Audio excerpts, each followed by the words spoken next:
Bien, ya estamos de regreso, seguimos conversando aquí en el panel de Estado Nacional y le damos de inmediato la bienvenida a nuestra segunda invitada de hoy, la senadora presidenta de la UDI, Jacqueline Van Rysselberghe. Muchísimas gracias por acompañarnos. Gracias a ustedes. Vamos a conversar de varios temas, pero quiero partir por lo que ha sido esta semana la decisión de la Corte Suprema en relación al desafuero del senador de su partido, Iván Moreira. ¿Cuánto complica a la UDI esta situación? Es una situación compleja, yo creo, básicamente porque además modifica los quórums constitucionales. Yo, más allá de la situación puntual de Iván, a mí me parece que una decisión de la Corte que genera estas condiciones debiera tener a lo menos, debiera haber funcionado a lo menos con el pleno completo. Es decir, hay algunos jueces, es decir, ministros que no estuvieron, por distintas razones, todas justificadas sin duda, pero que no estuvieron. Y por otro lado, también a mí me parece, porque algunos meses atrás hubo el ministro Milton Huica, cuando actuó de vocero de la Corte Suprema, también hizo públicas a través de un medio de comunicación opiniones que eran políticas y que por lo tanto de alguna manera hacían prever cuál iba a ser su votación. Y uno hubiese esperado, dado que él ya tenía un prejuicio, me refiero a un juicio prehecho, que se hubiese inhabilitado al menos para poder juzgar, porque él, más allá de los argumentos legales, él ya había planteado públicamente un juicio político en relación a una situación de esta naturaleza. Entonces, yo creo que a nosotros no nos cabe la menor duda de que acá la situación que está complicando a Iván Norambuena es una situación que Iván Moreira es una situación que era transversal en la política chilena y que sin duda puede tener un tema de irregularidades en el tema electoral, de financiamiento pero electoral. eso quita la figura del delito, que finalmente es lo que está lo que pasa lo que dice Iván Moreira es que aquí se ha criminalizado la política. Sí, hoy le contesta al fiscal Manuel Guerra, dice, fueron los políticos los que cometieron los delitos. Yo encuentro bien, mira, para serte sincera, encuentro bien imprudentes las declaraciones que han tenido tanto Gajardo como este fiscal a través de los medios de prensa, por distintas razones. Primero, cuando tú desaforas a alguien, lo que hace es una sentencia procesal, no es una sentencia, es decir, es para poder iniciar el juicio. Y por lo tanto, empezar a condenar a través de los medios de comunicación o de Twitter, anunciando juicios digamos, sentencia, me parece a mí que es un poco irresponsable. Pero es lo que finalmente hace el Ministerio Público, ¿no? En base a antecedentes, sí, pero ellos tienen una hipótesis. Argumentos para poder llevar a cabo. Ellos tienen una hipótesis. Claro, pero la Fiscalía siempre tiene esa convicción, o si no, no seguiría adelante con los juicios. Sí, pero no hay una sentencia y por lo tanto uno esperaría que personas que tienen ese nivel de influencia a través de los medios fuesen un poco más prudentes. Yo, de verdad que a mí me llama la atención de que empiecen a utilizar la opinión pública para poder tratar de instalar determinadas hipótesis a través de los distintos medios de comunicación. De verdad yo creo que, a mí no me cabe la menor duda que Iván no ha cometido ningún delito tributario, que es lo que lo acusa la Fiscalía. Yo de verdad creo que, es decir, él buscaba, sin tener que justificarlo, se buscaba financiar campañas políticas. No buscaba que se generaran evasiones tributarias de ningún tipo. Pero sí, finalmente se hace a través de documentos tributarios falsos, que eso es la imputación que hay, ¿no? No son falsos, son ideológicamente falsos, bueno, que es distinto.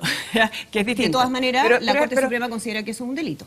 ¿O hay antecedentes para...? No lo considera, exactamente, no para considera que poder es desaforar. Es que ese es el error, y eso es lo que yo creo que es lo imprudente de los fiscales, porque no considera que es un delito, considera que es una situación, por un voto de un fiscal que públicamente había generado una opinión al respecto. Pero es una mayoría del tribunal. Sí, pero con un voto de un fiscal que independientemente de los argumentos, pero yo eso creo puede que habría pasar en muchas otras instancias y no se cuestiona. Por un ministro. Entonces, ¿qué es lo que sucede? Sí, yo creo que se va a investigar y se va a demostrar, porque el estándar de la probatorio de un juez, de un juicio, es mucho mayor que el que se genera en la solicitud de desafuero. Entonces, a mí no me cabe duda que eso va a suceder, pero creo que habría que revisar, porque cuando se alteran quórum constitucionales, ahora está terminando un gobierno, por lo tanto, es probable que no sea tan importante, pero ponte tú que hubiese sido en la mitad de un gobierno, se alteran quórum constitucionales, me parece que primero debiera ser una opinión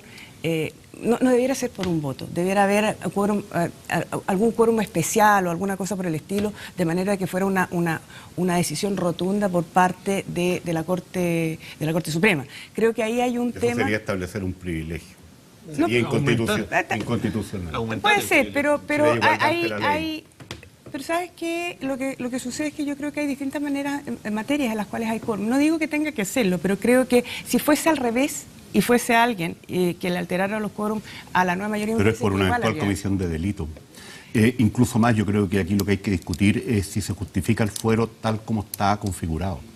Yo soy partidario del fuero para las figuras, por ejemplo, de injuria y calumnia, porque se puede alterar las atribuciones fiscalizadoras, pero para la violencia intrafamiliar, para estafa, para cohecho, creo que no corresponde. Ahora, ¿existe, senadora, preocupación por lo que puede hacer entonces el tema de los quórum para un futuro gobierno, si es que fuera, por ejemplo, Sebastián Piñera quien llegara a la presidencia? ¿A ustedes les preocupa que vayan a tener dificultades en términos de los quórum?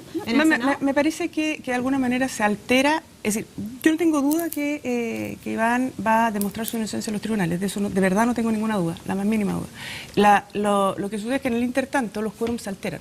Entonces, creo que la mitad de la Corte Suprema consideraba que esto ni siquiera debía investigarse, pues por lo tanto estuvieron de acuerdo con no desaforar al senador.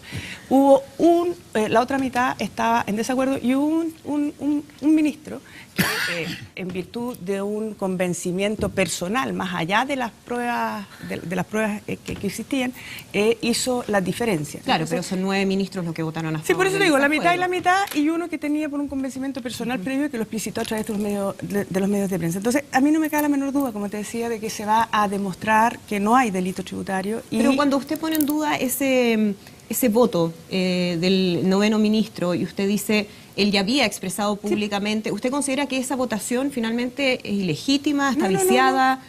Creo que los ministros tienen que ser prudentes. Es decir, me pasa lo mismo que lo que sucedió con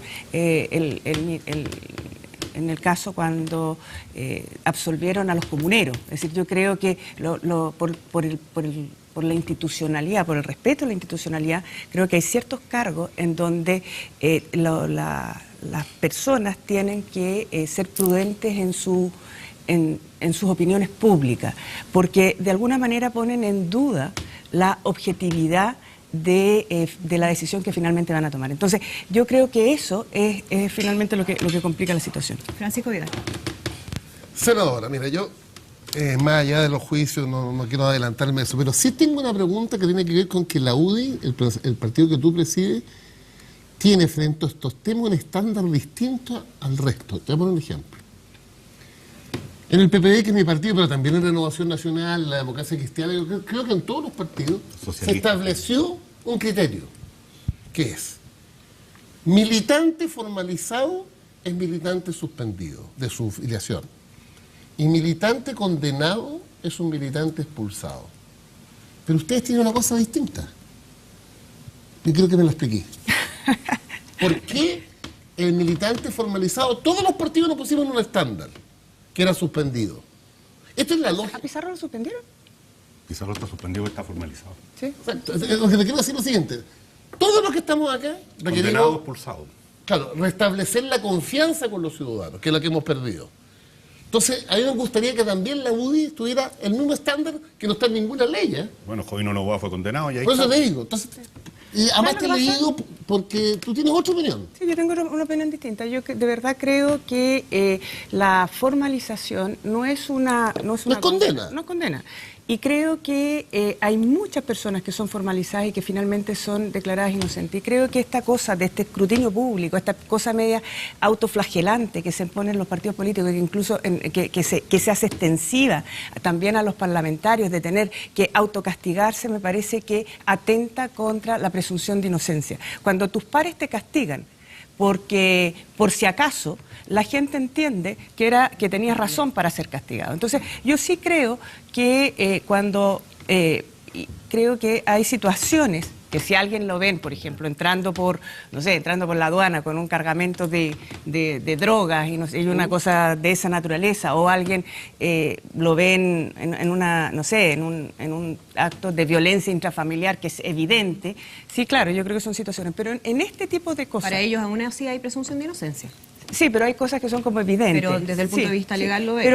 Pero en estos casos, en donde han sido transversales, en donde la verdad es que yo creo que ha sido en todos los partidos, incluso en la campaña de la presidenta Chile, etcétera. Entonces, a mí me parece que seguir generando castigos públicos a través del castigo de los pares me parece exceso. Entiendo que es una opinión que ni siquiera tiene consenso dentro de mi partido, pero esa es mi opinión. Yo creo de verdad que ya es suficiente con la sacada de mugre que tienen a través de los distintos medios de comunicación para que además estén sus pares generándole una condición como de paria dentro de ellos mismos. Eduardo Zafiro. No, es que este es un tema clave y yo te quiero hacer varias preguntas porque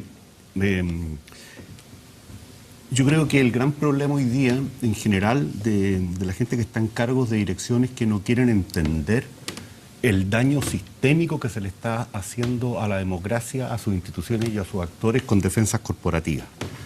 Y en eso se ha elegido un camino que es espantoso, ¿no? En vez de asumir los costos que hay que asumir cuando alguien delinque, que es dejarlo caer, así de claro, eso es lo que se está pidiendo. El fallo de la Corte de estos días es de máxima importancia, porque efectivamente el problema no es solo de la UDI, sin perjuicio que ustedes están con una cantidad de personas investigadas, imputadas, formalizadas y condenadas en el caso Novoa, que debiera llevarlo a hacer algún tipo de autocrítica, pero bueno, esa es mi opinión personal. Pero yo quiero ir a cómo salimos de esto. Yo creo que el asunto no va por quórum especiales que serían vistos como otro privilegio más de una clase política que se defiende corporativamente, ¿ah? Y que forma parte de la gente con poder en Chile. Autonomía constitucional o no del Servicio de Impuestos Internos, después de lo que hemos visto en estos últimos dos gobiernos, ¿ah? Más grave en este que en el anterior. En el caso anterior fue por el tema de los perdonazos de Johnson. Sí, para ser justo. Unidades especiales de la Fiscalía para investigar este tipo de delitos. Mayores sanciones para los delitos de cuello y corbata, porque aquí no se trata de pedir mano dura, digamos, contra los delitos que comete la gente pobre o excluida, mientras los ricos y los educados, entre comillas, les sale gratis. Alerta temprana frente a la corrupción en los municipios, para que no vuelva a pasar nunca más, por ejemplo, lo que aparentemente todo indica que pasó en la ley de pesca. Y esa es la última pregunta. ¿Tú crees que a estas alturas se sostiene la ley de pesca tal como está? A ver, eran muchas cosas. Pero el mismo tema, probidad. Sí, mira, yo creo que efectivamente hoy día hay un alejamiento de la gente de la política que tiene que ver por estos casos, pero también tiene que ver por la falta de sintonía de las distintas instituciones, incluyendo a la política, pero al gobierno, a las empresas, todo, con los problemas reales de la gente. Es decir, yo no desconectaría ambas cosas. Es decir, yo creo que hoy día hay una falta de respuesta a una gran cantidad de personas que hace que también la gente se sienta alejada. Creo que son las dos cosas que influyen en eso. Creo que en el tema acá no han habido defensas corporativas. Lo que pasa es que no han habido linchamiento público por parte nuestra, que es distinto, ¿ah? Nosotros lo que queremos es que se investigue, se ha cooperado con todo lo que se tiene que cooperar, se entregan todos los antecedentes que hay que entregar, pero nos parece que es excesivo generar linchamiento público y yo en lo personal no estoy disponible para eso. Y en tercero, yo creo, si tú quieres preguntar por la ley de pesca, yo creo que la ley de pesca, más allá de... Yo no era parlamentaria cuando se legisló, entonces yo soy parlamentaria del año 2010. Es decir, no, si te pregunto como presidenta de partido. No, yo creo que tiene cosas buenas, ¿eh? Tiene cosas buenas, te lo digo yo que soy de una región. Tiene, por ejemplo, yo creo que antiguamente yo lo veía, que se utilizaban las cuotas de pesca de manera política,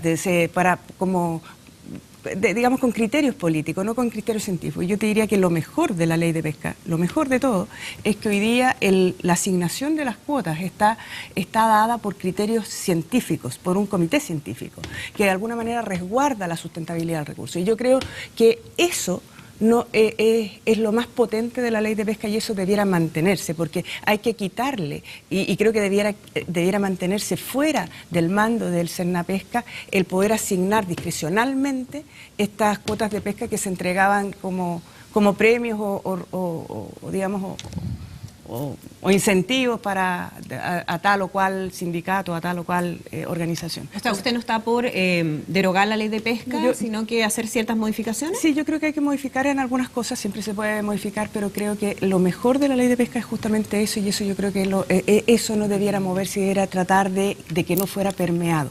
Iván Linares. Sí. Uno de los temas que está, yo creo que en desarrollo en nuestra sociedad son los cambios culturales y los cambios de expresión que se ven en la forma de entender las familias y comprender la sociedad. Y en eso creo que uno de los legados o una de las situaciones que se dio durante este gobierno fue la aprobación de las 3 causales del aborto y una serie de iniciativas que van en la dirección del matrimonio igualitario. Propuestas que en su momento, cuando Marco Enrique Minami era candidato, o sea, era parlamentario, se presentaron y fueron declaradas inadmisibles o se negó siquiera la discusión años atrás, y hoy día se ha avanzado en esa dirección, que son temas bien relevantes. Y usted es una senadora, una política, una presidenta de partido que se conoce por ser frontal, por no esconder las situaciones. Quiero saber cuál es su posición con respecto al tema del matrimonio igualitario, y con respecto a las causales y el aborto en particular. A ver, mira, en relación al aborto yo me planteé súper claramente, yo estaba en contra del tema del aborto, y estaba en contra... Pero una pregunta, porque lo dices estaba. No estaba en contra, estoy, no. Lo que estoy preguntando es tu posición. Sí, no, yo estoy en contra por un tema, porque algunas veces tratan de caricaturizar la posición. Y eso la verdad yo creo que es bastante injusto, porque acá yo tengo el convencimiento científico, soy médico, de que lo que hay dentro del vientre materno es un ser vivo. Es decir, y tan vivo es que se desarrolla, tiene proteínas, tiene ADN, y ese ser vivo no puede ser sino un ser vivo de la especie humana, por lo tanto es un ser humano vivo. Y a partir de ahí se genera la discusión. Yo creo que todo ser humano vivo tiene derechos, y por lo tanto, y el derecho fundamental es el derecho a la vida, sobre el cual se sustenta el derecho a la libertad, el derecho a elegir, que es contra el cual se enfrenta en esta discusión el derecho del ser humano, de este ser que está en el vientre materno, versus el de la mujer que tiene, de acuerdo a los partidarios del aborto, el derecho a elegir o a decidir sobre su cuerpo. Pero yo creo que el derecho a la vida está previo, y por lo tanto, por esa es la razón por la cual yo estoy en desacuerdo en cualquier circunstancia sobre el aborto. Y en segundo lugar, en relación al tema del matrimonio igualitario, también se ha tratado de caricaturizar. Yo no tengo ningún problema en la convivencia de parejas del mismo sexo. Creo que había efectivamente un problema, porque las parejas del mismo sexo no tenían regulada legalmente su convivencia, y eso se reguló con el acuerdo de unión civil. Yo no estoy de acuerdo, y por lo tanto creo que eso está bien, ¿ya? Lo que no estoy de acuerdo es con el matrimonio entre parejas del mismo sexo, porque creo que eso abre la puerta a la adopción, y ahí sí estoy en desacuerdo. Estoy en desacuerdo porque creo que la adopción no es un derecho de la pareja, de ninguna pareja, ni hetero ni homosexual. Es un derecho del niño. Y el niño tiene derecho a que el Estado le devuelva lo que perdió, sobre todo en un país donde la cantidad de niños es muy menor. Solo para hacer, es que cuando yo escucho la posición y trato de hacer el match con respecto a las posiciones que han presentado las distintas candidaturas, lo que no entiendo es por qué está con Piñera y no está con Kast, que veo que el match se hace mucho más claro en este tema, que parece que es un tema muy trascendente para usted en esa dirección. Pero es que, ¿sabes lo que pasa? Que el presidente Piñera, Sebastián Piñera, ha planteado exactamente lo que te he dicho yo. Es decir, él cree que dentro del ser humano, de una mujer, hay una vida y él respeta la vida del que está por nacer. Y también cree que el matrimonio tiene que mantenerse entre un hombre y una mujer. O sea, en el gobierno de Piñera no habría ni matrimonio igualitario y lo que se buscaría es derogar las 3 causales. Es muy difícil que se pueda derogar las 3 causales, porque para eso tendrías que tener mayoría en el Congreso. Pero estoy preguntando cuál es la propuesta. Porque si no estamos basando en que no lo vamos a poder hacer porque no tenemos mayoría. Si tú me preguntaras a mí, sí, a mí me encantaría que se derogara. Pero eso es lo que me gustaría. Eso es lo que la ciudadanía puede esperar en estos temas. No, esto no lo va. Eso es lo que a mí me gustaría. Eso es que la gente vote informada. Oye, pero si eso es lo que a mí. Pero si jamás. Sí, pues. No, pero ha sido un poquito vacilante. La senadora ha sido, solo para hacer el punto, la senadora ha sido muy clara y acaba de decir que es lo mismo que piensa Piñera.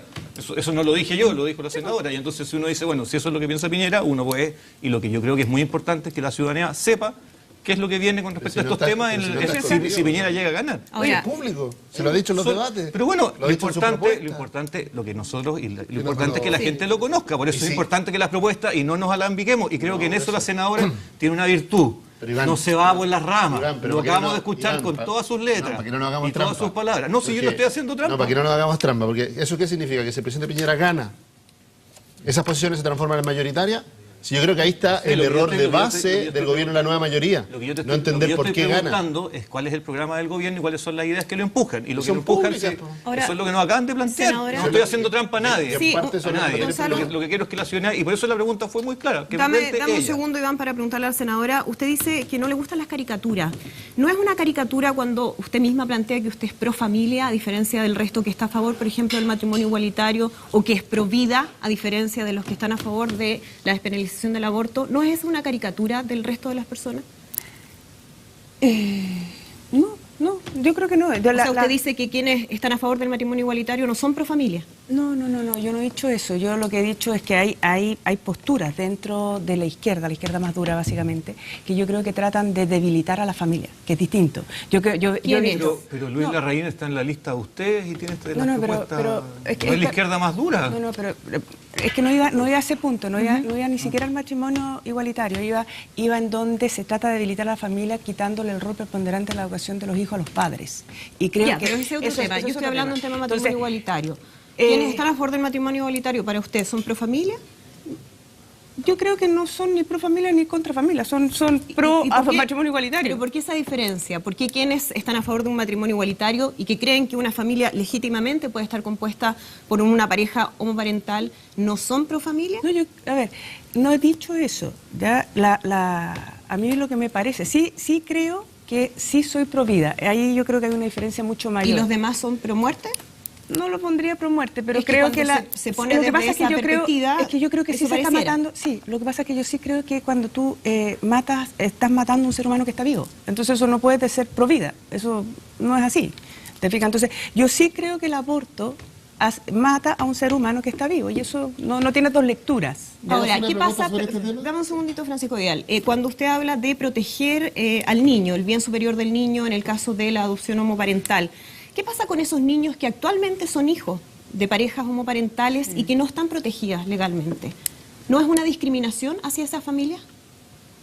¿Tú te refieres a parejas que tienen hijos actualmente, eso existe, es una realidad, pero que no están protegidas legalmente? Si muere uno de esos padres que no es el padre legal, ese niño queda desprotegido. ¿No es una discriminación contra ese niño lo que actualmente existe? Yo entiendo que es una situación compleja en algunos casos, sobre todo porque está el tema de la filiación. Yo puedo haber tenido un hijo o una hija, es decir, y tener una pareja mujer y se puede generar una situación. Pero entiendo que hay situaciones que son límites en ese sentido y que a lo mejor hay que buscar alguna fórmula para proteger a esos niños. Pero creo que eso es distinto a generar la posibilidad de adopción de un niño por una pareja homosexual. Creo, sinceramente, que hoy día No sé qué va a pasar en 20, 30 años más, pero hoy día creo que eso no es lo mejor para los niños. Creo que lo mejor para los niños es darle la posibilidad que sean adoptados por parejas Pero usted dice, lo heterosexuales. mejor para los niños hoy día, ¿eso por qué? Porque hay un contexto social que va a cambiar en 20 años más y puede que esa situación cambie. Entre otras cosas sí, fíjate, porque yo creo que hoy día tú tienes el peso de las minorías se los estás también poniendo, porque existe, es decir, nos guste o no nos guste, existe, es un hecho, es una realidad. Y por lo tanto, de alguna manera también le estás cargando eso a los niños, y creo que eso es tremendamente difícil para un niño de manejar. Y por lo tanto, a mí me parece que yo creo que lo mejor para un niño es tener un modelo materno y uno paterno para su educación en un contexto de armonía en el hogar. Evidentemente, si una pareja heterosexual disfuncional, no tiene ni un sentido, pero en un contexto de armonía, lo mejor para un niño es tener un modelo materno y uno paterno. Cecilia Pérez. ¿Tenía pregunta? Yo Gonzalo Miller. Solamente yo me quedé en el tema del decálogo que comparto de principios de Eduardo, pero yo creo que falta una cosa importante a la luz de lo que ha sucedido en las investigaciones y particularmente en el rol del Servicio de Impuestos Internos. Yo creo que ahí te faltó la uniformidad de criterio. Sí, eso se me había olvidado decirte. Cuando no existe uniformidad de criterio, no existe certeza jurídica. Y termina sucediendo que la ciudadanía y los mismos afectados sienten que existen privilegios hacia uno por sobre otro. Y yo creo que en eso ha sido la falla fundamental del Servicio de Impuesto Interno con respecto a la investigación de los casos de financiamiento. Piensa tú, además ponte tú, en estos mismos casos han habido tratamientos distintos para situaciones similares, entonces eso es una cosa súper compleja. Entonces, de la misma Fiscalía, en donde han generado suspensiones condicionales en algunos casos y en otros han pedido desafuero. Entonces, de verdad, uno siente que ha habido un sesgo en el tratamiento, objetivamente. Yo soy partidero de la autonomía constitucional. Yo tengo una pregunta. Gonzalo y Francisco Vidal. Yo creo que respecto a lo que estaba conversando respecto de los hijos, yo creo que bueno aclarar un punto. O sea, cuando hace la pregunta, dice qué pasa con aquellas parejas que tienen hijos. Si el hijo es biológico, que me imagino que es el caso, ¿no es cierto? Eso está resuelto. No, por uno de los padres. Pero está resuelto. No, porque si muere otro de los padres no está resuelto. Es que está Queda en resuelto una situación de indefensión, que ese es uno de los argumentos que se plantean Pero por eso, Andrea, actualmente en quiero relación a ese explicar por qué tema. creo que está resuelto. Jurídicamente está resuelto. Uno le podrá no gustar cómo está resuelto, pero está resuelto. Por ejemplo, si yo estoy casado, tengo a mis hijos, me separo y me junto con otra persona y mi pareja, mi ex mujer fallece, esos hijos ¿a quién van a seguir? A su padre biológico. Sí, porque y es ocurre el padre lo mismo, legal. Y ocurre lo mismo respecto de aquí. No, ¿A porque- quién no van a seguir? no, Si ella se porque- volviera a casar. perdón, Gonzalo, pero pero para hacer Andrea, el punto. si ella se volviera a casar, ¿a quién no porque van a la seguir? diferencia A la es que pareja aquí que tenga hay en ese momento. dos padres o Es dos que- madres, una de Es que ellas por eso está digo, reconocida y la otra no, por eso. La afiliación. No es lo mismo. Es lo mismo, porque la No, es afiliación... distinto. No, pero por eso te quiero explicar Porque una... no hay matrimonio, Gonzalo. Por Pero eso es que la por eso te diferencia. digo, si los matrimonios hoy día pueden empezar y pueden terminar, y los hijos aquí siguen, a la afiliación, no siguen a los matrimonios, no siguen su filiación Tienes natural, razón, Gonzalo. a Por su eso, padre y a si- su madre. Si muere esa madre o ese padre. Van a seguir con su padre, con el que les quede vivo. Y si no, y si no existe, y porque si no, ninguno de la los dos- pareja es del mismo pero por eso sexo, digo, no tienen está filiación. resuelto ese es por el la problema. ley. Por eso digo, No, uno no le podrá existe. no gustar, pero está resuelto por la ley. Y si no está ninguno de los dos padres, ¿dónde sigue la afiliación? Hacia los abuelos.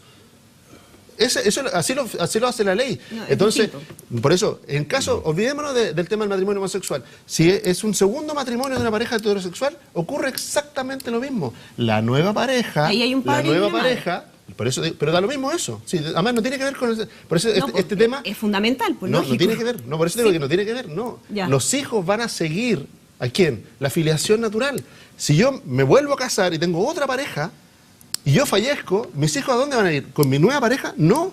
Mis hijos van a ir con su madre, con su filiación natural. Si no, tampoco está ella, tampoco van a ir con mi nueva pareja. ¿A quién van a ir? A los abuelos. No, la Andrea tiene un punto en el caso porque se da justamente en las parejas homosexuales del mismo sexo y particularmente en mujeres que hoy día están pudiendo procrear, una de ellas en base muchas veces a los bancos de esperma.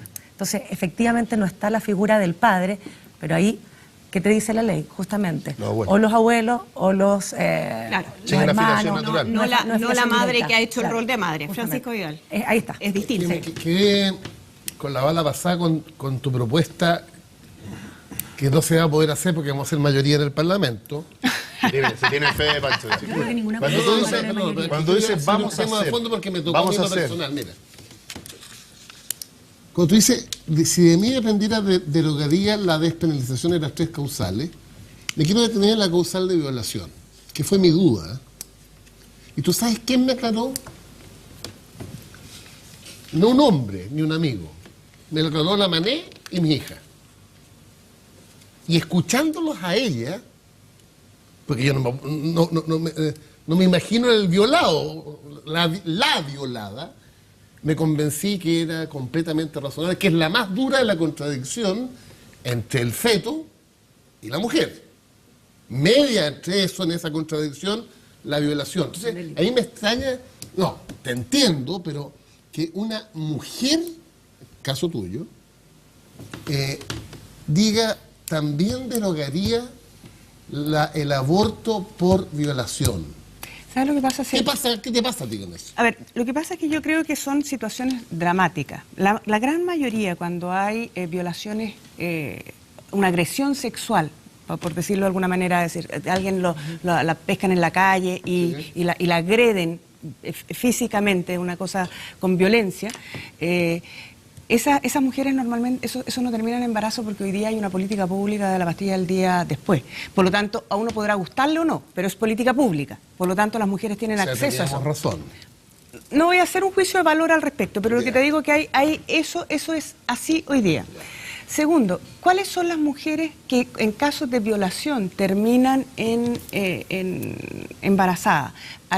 Normalmente son niñas menores que son abusadas una y otra vez por algún entorno familiar o alguna, que es la gran mayoría de los casos.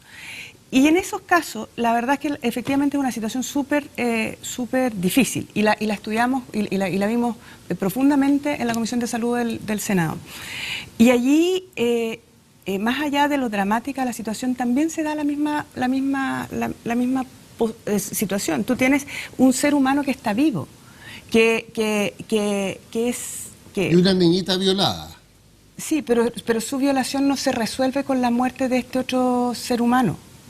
El drama, la vulneración de sus derechos, producto del desamparo en el que estaba, en ese círculo familiar donde nadie la protegió cuando debían haberla protegido, y que no fue una vez, sino que probablemente muchas veces, no se corrige con la eliminación o con el asesinato de un ser que está vivo y que no tiene ni una culpa de haber sido engendrado en condiciones de violencia, por decirlo de alguna ¿Y manera. no se agrava esa vulneración de derechos? Dicen, efectivamente no se elimina el abuso ni la violación, No, porque pero no se fíjate, agrava no, obligar, además de todo lo que pasó, a esa mujer o a esa niña, que en la mayoría de los casos, a ser madre tan precozmente. Lo que sucede es que yo creo que lo que se requiere ahí es un acompañamiento para poder digamos, para poder ayudar a esa persona, a esa niña normalmente, a esa jovencita. Acá tú lo que tienes es, normalmente, es un embarazo que además se diagnostica tardíamente. Porque son niñitas que son situaciones que están escondidas dentro de la familia y normalmente se diagnostican después de las 20 semanas. Y después de las 20 semanas, médicamente, tú no puedes hacer un aborto, haces un parto. Entonces, ¿cómo va? Por eso se establece el plazo de la ley. Sí, no, pero normalmente han habido, cuando han salido a los medios de comunicación, son 22, 25 semanas. Entonces, de verdad que tú, ¿qué es lo que necesitas? Y necesitas poder acompañar a esa niña para que pueda entender que tuvo que hacerse mujer mucho antes de lo que debió haber, de lo que correspondía, producto de que no tuvo un sustento familiar que la ayudara. Yo de verdad entiendo que son situaciones complejas, pero eso no significa que uno pueda discriminar a ese ser humano por haber sido concebido en condiciones de violencia. Iván. Sí, solo para hacer el punto con respecto al tema del matrimonio. Nosotros consideramos desde la perspectiva de los progresistas, y Marco lo ha puesto en su programa, que el matrimonio se basa en el amor y es un contrato, que ese es su tema fundamental. Por eso el tema de el resto de las discriminaciones que se pueden hacer no consideramos que sea el más adecuado y por eso estamos por el matrimonio igualitario. Pero creo que la pregunta, ¿por qué te la estaba haciendo? Porque hay una discusión que está instalada con respecto de cuál va a ser el rol de la UDI en un futuro, en un posible futuro gobierno de Piñera. Y creo que ahí, las declaraciones que sacó Terrazas, que creo que es el secretario general que trabaja contigo, causaron una serie de... diciendo, nosotros esperamos y después hubo una serie de correcciones que se tuvieron que hacer en ese espacio. Por eso es muy importante saber cuáles son las partes medulares que ha puesto la UDI en ese programa, porque si uno hace la lectura de hoy y abre los diarios y uno se encuentra con toda la familia o con toda la junta de accionistas de Piñera, uno encuentra que son así a su señora, a sus hijos, diciendo que la democracia cristiana va a salir a votar, o que unos sectores o una serie de cosas por el estilo, y entonces hay ir hacia el centro, pero uno quiere saber efectivamente cuánto de la UDI, que es un partido que es frontal y claro en una serie de temas, uno espera que estén en el programa y en el gobierno de Piñera. ¿Cuál es la verdadera aspiración que tú, como presidenta del partido de la UDI, sepas expresar en ese hipotético futuro gobierno? Mira, para nosotros hay dos cosas que son importantes. Nosotros nos sentimos cómodos con el programa de Sebastián Piñera y lo vamos a defender cada una de las letras que están en ese programa con la lealtad que la UDI suele defender las cosas en las que cree, porque nos sentimos cómodos. Y para nosotros, dado ese contexto, lo más importante del programa está en las razones de por qué la gente nosotros creemos va a elegir a Piñera como próximo presidente de Chile. A Piñera no lo van a elegir como presidente de Chile, si es que esto sucede, por su posición en relación al matrimonio igualitario, o lo van a elegir porque lo ven como el único liderazgo capaz de sacar adelante el país. La pregunta es, como presidente de un partido que lo soporta, que básicamente es cuánto aspiran de lo que ustedes plantean estén en ese gobierno. Todo porque lo que si tú me dices por qué van a elegir, si van a elegir a Piñera porque la ciudadanía comparte las posiciones de la UDI, o porque comparte las posiciones que Piñera puede estar planteando. Esa es la diferencia, ahí hay una diferencia grande. Y cuando ha aparecido alguien planteándola con fuerza, sale la corrección de parte del comando diciendo no, aquí hay una serie de cosas por ese estilo. Entonces, creo que es importante. La UDI se siente absolutamente tranquila y cómoda con el programa de Piñera. Y además nos sentimos agradecidos porque dentro del programa de Sebastián Piñera se incorporaron una serie de cosas que para nosotros son importantes, como es la protección a la clase media, como es el Ministerio de la Familia, como es el poder generar garantías digamos, para poder terminar con las listas de espera en salud. Es decir, para nosotros somos un partido que efectivamente, como tú lo decías, cree en la familia, cree en la vida, pero que además somos de raigambre popular, que creemos que y eso es lo que le da sentido a nuestro partido. Nosotros creemos que las grandes cifras económicas tienen que bajar a la microeconomía del hogar. Y eso para nosotros es de las cosas más importantes. No nos conformamos con que nos miren con admiración desde los países extranjeros, sino que lo que nosotros queremos es que ese talento que puede darse para poder poner de pie este país se refleje en la calidad de vida que hoy día tiene una gran clase media vulnerable y la gente que todavía está en situación de pobreza. Gonzalo Miller, voy contigo en un minuto porque vamos a seguir hablando del programa de Sebastián Piñera y muchísimo más con la senadora de Presidencia.